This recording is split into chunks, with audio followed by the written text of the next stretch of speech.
Doctor संतोष विश्वकर्मा, देव संस्कृत विश्वविद्यालय Haridwar, from department of psychology.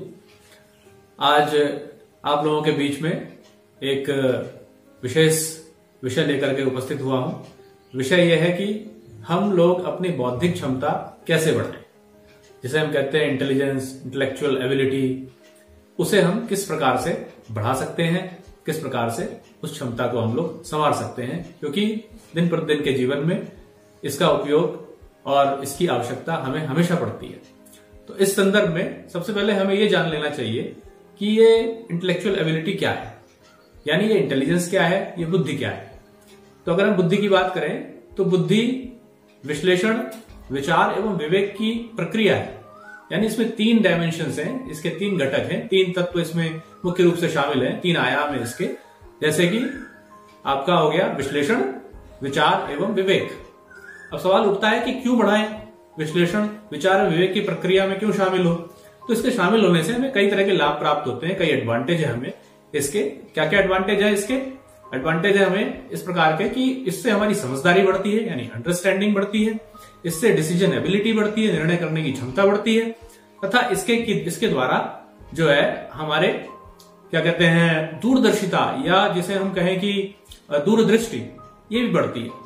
तो ये 3 तरह के मुख्य रूप से हम लोगों को लाभ प्राप्त होते हैं। तो अब जानते हैं कि जो विश्लेषण है वो क्या है। विश्लेषण अगर करेंगे तो किस चीज का करेंगे? तो विश्लेषण होता है परिस्थितियों का, सिचुएशंस का। हमारे जीवन में अलग अलग प्रकार की सिचुएशंस आती हैं, अलग अलग प्रकार की परिस्थितियां आती हैं। तो उन परिस्थितियों में हमारा व्यवहार कैसा हो, उन परिस्थितियों में हमारा रिस्पॉन्स कैसा हो, ये एक यक्ष प्रश्न होता है हम लोगों के सामने। जैसे कोई बच्चा आ गया, उसके द्वारा कोई कार्य गलत हो गया तो उसे हम कितना दंड दें, या उसके द्वारा कोई बहुत अच्छा कार्य हुआ है तो हम उसे कितना पुरस्कार दें, ये तय करना होता है हमें। अगर इसे तय करने में हमारे से गलती हो जाती है, या रिस्पॉन्स गलत हो जाता है, अनुक्रिया गलत हो जाती है, तो उसके परिणाम आगे चल के अलग प्रकार के होते हैं। तो इसलिए हमारे लिए बड़ा जरूरी है कि हम चीजों का, परिस्थितियों का एक बेहतर विश्लेषण करने में समर्थ हो सके। दूसरी बात आती है कि जो है और किस किस चीज का विश्लेषण करते हैं हम, तो और हम करते हैं तथ्यों का, फैक्ट्स का। हमारे पास बहुत सारे आंकड़े होते हैं, बहुत तरीके का डेटा होता है। उस डेटा का विश्लेषण करके हम किसी एक उचित निष्कर्ष पर पहुंच सकते हैं। तो ये विश्लेषण से फायदा क्या होता है? तो विश्लेषण से क्या होता है, एक दिशा हमें प्राप्त होती है कि हम किस डायरेक्शन में जाएं। तो तथ्यों का विश्लेषण, परिस्थितियों का विश्लेषण, ये सब करके, और इसके अलावा और किस चीज का विश्लेषण कर सकते हैं? हम अपने अनुभवों का विश्लेषण कर सकते हैं कि हमने अपना पुरातन जीवन या हमने पास्ट में किस किस तरीके के एक्सपीरियंसेस प्राप्त किए और उन एक्सपीरियंसेस से हम क्या सीख सकते हैं। यानी जो हमारी बीत गया जीवन है उसका विश्लेषण, और जो अभी हमारे पास वर्तमान में नॉलेज है, जानकारी है, डेटा है, आंकड़े हैं, उसका विश्लेषण, और अभी हम जिस सिचुएशन में हैं या जिस सिचुएशन में होने वाले हैं उसमें उसका विश्लेषण। इसके बाद जो दूसरा बिंदु होता है, प्रक्रिया का दूसरा आयाम जो है वो है हमारा क्या है, विचार। तो विचार क्या करें, विचार से क्या होता है? तो विचार का सीधा संबंध है दर्शकों, विचार का सीधा संबंध है मित्रों हमारी कल्पनाओं से। मनुष्य जो है कल्पनाशील प्राणी है, ये किसी न किसी चीज की कल्पना करता रहता है। अब चूंकि कल्पनाएं तो हजारों होती हैं, कल्पनाएं लाखों में होती हैं, कल्पनाएं अनगिन होती हैं, कल्पनाएं ऐसी होती हैं जिनका जैसे ओर और छोर पता नहीं चलता। तो इन कल्पनाओं को नियंत्रित कैसे करें, इन कल्पनाओं को व्यवस्थित कैसे करें, इन कल्पनाओं को अपनी शक्ति कैसे बना लें, कल्पना शक्ति कैसे बना लें, तो ये कार्य किसके द्वारा होगा? विचार के द्वारा होगा, मनन के द्वारा होगा। तो विचार हम करेंगे कल्पनाओं को संवारने का, कल्पनाओं को व्यवस्थित करने का, और इससे हमें एक नई दिशा मिलेगी कि कल्पनाओं की किस दिशा में हम जाएं, सकारात्मक दिशा में जाएं या दूसरी दिशा में जाएं, निगेटिव, नकारात्मक दिशा में जाएं। अगर हम सकारात्मक दिशा में जाएंगे तो हमारे निर्णय उतने ही उत्तम होंगे। तो तीसरा जो आयाम है इस प्रक्रिया का वो है विवेक। विवेक का मतलब क्या है? What is right, what is wrong. या कोई जो चीज है, कोई जो घटना हमारे जीवन में घट रही है, उसका क्या औचित्य है, कितना अनौचित्य है।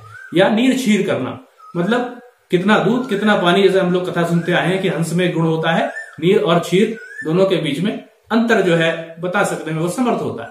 तो वही, उसी को हम कहते हैं विवेक। तो विवेक की प्रक्रिया बड़ी ही महत्वपूर्ण प्रक्रिया है।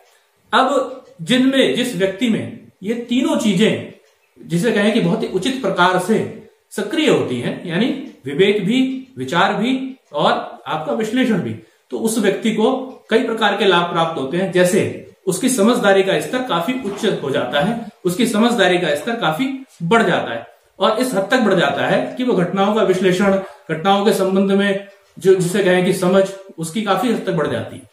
तो एक विशेष प्रकार की उसके अंदर दूरदर्शिता विकसित होती है, उसकी निर्णय लेने की क्षमता बढ़ जाती है। तो पहला क्या हुआ? पहला हुआ आपका जो है समझदारी विकसित होगी। जब समझदारी खूब विकसित हो गई तो उसके आधार पर निर्णय लेने की क्षमता बढ़ गई, और जब हम निर्णय लेने की क्षमता हमारी बहुत अच्छी हो गई तो उसके आधार पे अब हम दूरदृष्टि हमारे अंदर विकसित हो जाती है कि आगे आने वाले 1 साल में, 2 साल में, 5 साल में क्या होने वाला है, या हमें किस तरह की चुनौतियां हमारे सम्मुख आने वाली हैं, और उनका हमें उन चुनौतियों से पार पाने के लिए हमें कौन से उपाय, किस तरीके के उपाय अपनाने पड़ेंगे। तो अब सवाल उठता है कि जब बुद्धि इस तरीके की है, बौद्धिक क्षमता इस प्रकार की है और इसकी ये विशेषता होती है, उसके लाभ प्राप्त होते हैं, तो हम अपनी बौद्धिक क्षमता को कैसे बढ़ाएं। तो बौद्धिक क्षमता बढ़ाने के लिए हमारे पास 2 मुख्य टेक्निक्स हैं, और ये टेक्निक्स हैं इन टेक्निक्स को हमने कैसे निकाला है? इन टेक्निक्स को बहुत सारी पुस्तकों के अध्ययन के माध्यम से, बहुत सारे विद्वानों के विचारों के माध्यम से, और उनके द्वारा जीवन में अनुभूत किए गए प्रयोगों के माध्यम से, उसमें से हम इन टेक्निक्स को निकाल करके लाए हैं। और वो टेक्निक्स है, पहली टेक्निक है स्थिरता, स्टीडीनेस, और दूसरी टेक्निक है कॉन्सेंट्रेशन, एकाग्रता। यदि हम स्थिरता का अभ्यास करें, स्थिरता को बढ़ाएं और साथ ही साथ एकाग्रता को विकसित करें, तो इन दोनों तकनीकों के निरंतर अभ्यास से हम अपनी बौद्धिक क्षमता को आगे बढ़ा सकते हैं। तो स्थिरता से क्या तात्पर्य होता है और किस तरीके का अभ्यास करें? तो स्थिरता का मतलब यह है कि हम अपने शरीर को, मन को स्थिर कर लें, किसी विषय विशेष में स्थिर कर लें। तो स्थिरता का अभ्यास करने के लिए आप क्या कर सकते हैं? अगर आप विद्यार्थी हैं या सभी लोग पढ़े लिखे होते हैं तो कुछ ना कुछ, कोई ना कोई पुस्तक पढ़ते हैं, कोई ना कोई जैसे टेलीविजन देखते हैं या और कार्य करते हैं। तो अगर हम पुस्तक पढ़ें तो हम पुस्तक को लगातार 3 घंटे तक पढ़ने का अभ्यास प्रारंभ करें। अगर हम लगातार क्रमिक रूप से, जैसे आप 15 मिनट से शुरू कर सकते हैं, 15 के बाद आधा घंटा, 30 मिनट, 45 मिनट, 1 घंटा, 2 घंटे, 3 घंटे, इस तरह का अभ्यास करके हम जो है इसको बढ़ा सकते हैं। तो स्थिरता जितनी आएगी, हमारा शरीर जितना स्थिर होगा, हमारा मन जितना स्थिर होगा, इसी स्थिरता के माध्यम में हम हमारे आसपास जो जानकारी है, जो नॉलेज है, जो आंकड़े हैं, उनका विश्लेषण उचित प्रकार से कर पाएंगे। तो इसमें जो है दूसरा टेक्निक क्या है? दूसरी टेक्निक है एकाग्रता, कॉन्सेंट्रेशन, विषय विशेष पर फोकस करना। तो फोकस करने में भी स्थिरता सहायक होती है, लेकिन फोकस करने की और भी दूसरी हमारे पास तकनीकें हैं। उन तकनीकों में जैसे कि हम योग की बहुत सारी प्रक्रियाएं हैं, उनको अपने जीवन में उतार सकते हैं। हम अंतःत्राटक, बहिर्त्राटक, इन सब त्राटक की क्रियाओं का भी अभ्यास कर सकते हैं, इन टेक्निक्स का भी अभ्यास कर सकते हैं। इसके अलावा हम प्राणायाम का अभ्यास कर सकते हैं। प्राणायाम के अभ्यास से अपने श्वास पर, यानी रेचक लेते समय, रेचक छोड़ते समय और पूरक लेते समय, तो श्वास को लेते समय, श्वास को छोड़ते समय अगर इस प्रक्रिया पर हम अपना जो है ध्यान लगाएं तो इससे भी एकाग्रता जो है हमारी बढ़ती है। तो उन तकनीकों को अपनाएं। जैसे हम मेडिटेशन को भी अपना सकते हैं, ध्यान की प्रक्रियाओं को भी अपने जीवन में आत्मसात कर सकते हैं। तो ध्यान की प्रक्रिया, प्राणायाम की प्रक्रिया, कुछ कतिपय आसनों को भी जीवन में शामिल कर सकते हैं, त्राटक की प्रक्रिया, इन प्रक्रियाओं के माध्यम से अपना कॉन्सेंट्रेशन लेवल हम बढ़ा सकते हैं। और ये जैसे जैसे हम इनका अभ्यास करते जाएंगे, यानी एकाग्रता बढ़ाने का अभ्यास, स्थिरता को बढ़ाने का अभ्यास, वैसे वैसे जो बौद्धिक क्षमता है हमारी वो बढ़ती चली जाएगी।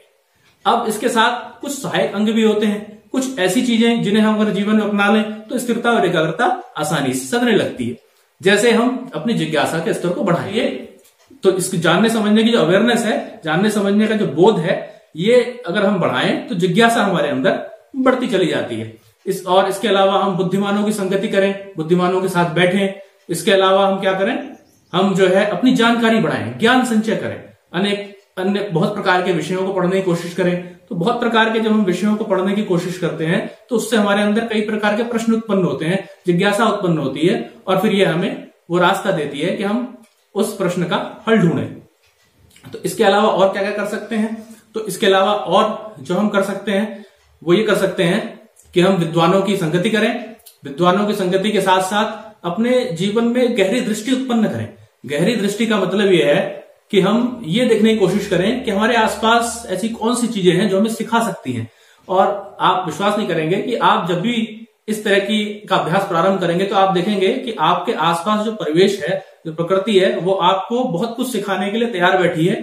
हर जगह से आपको कुछ ना कुछ सीखने को मिलेगा।